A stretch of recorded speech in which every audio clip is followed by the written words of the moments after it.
Welcome to November. My favorite 3 movies, alphanumerical version.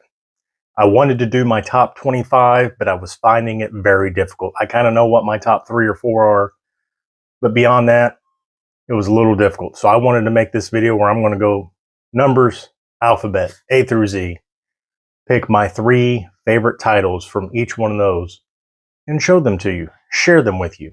There will not be any Asian titles in this video throughout the whole month. I've already done a top 25 of my favorite Asian videos. I'll link that down below. Check it out. Stay tuned. Let's get into this and do an alphanumerical November. Alphanumerical November rolls on. We are at L. And L, hands down, was probably one of the easiest ones for me. It's got my top 3 movie of all time. It's got my favorite trilogy of all time. It's got one of my favorite cinematography. It's beautiful. It's a beautiful movie. It's also kind of a love story, but not a love story. But we're going to get into it first. 2003, Sofia Coppola. I think this is the second time she's been in this. Maybe? I don't remember. I've already forgotten what all I've done.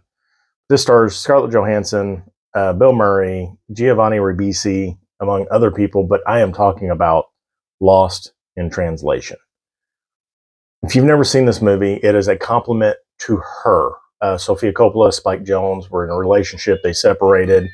Her is basically Jones's take on the relationship. Lost in Translation is Sofia's basically translation of the movie. Scarlett Johansson's over there with her boyfriend, Giovanni. He is a photographer for a major company.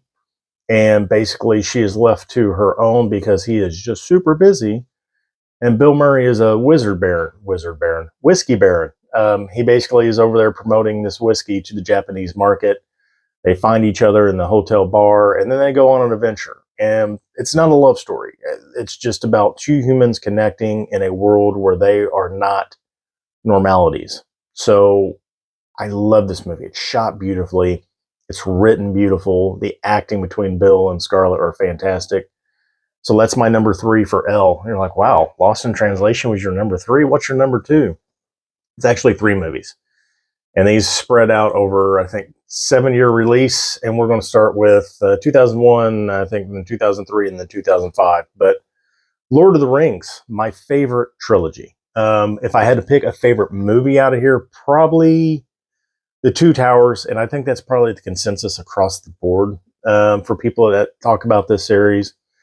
But I love The Lord of the Rings. I read the book as a kid. I read The Hobbit, read The Lord of the Rings. It was kind of mandatory reading in school. At least The Hobbit was, so I fell into The Lord of the Rings. But yeah, I love this collection.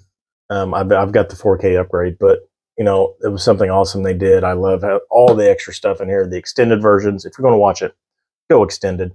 There's so much in there, and there's so much stuff that they left out that was in the books as well. But you know, it's a 9-hour hike through the woods, 12-hour hike through the woods, whatever, just to get to the mountain. When the Eagles could have taken them, or they could have took a boat, or Gandalf could have done it. But yeah, Lord of the Rings, that's my number 2 L. And again, my favorite trilogy of all time. And the cast on that, Peter Jackson just does an amazing job. He picked by far probably the best cast he could probably assemble to make this movie. Number 1. This is in my top 3. Top 3 American movies, top 5 movies of all time. That's how I'll put it. 1994, when this came out, I'd already watched a movie previously that kind of arcs into this. The main character of this plays a different character in that movie, and it was also directed by the same person, and he kind of took the character, built his own world. We could see Gary Oldman act like a madman. We could see Natalie Portman for the first time. This is her first directing or acting gig, if I remember correctly. And of course, Jean Reno is Leon, the professional. I know people have issues with Luc Besson. I always try to separate the person from the art, and the art in this movie is just fantastic. You know, probably slightly autistic hitman basically saves this girl from hitmen, corrupt cops that kill her whole family.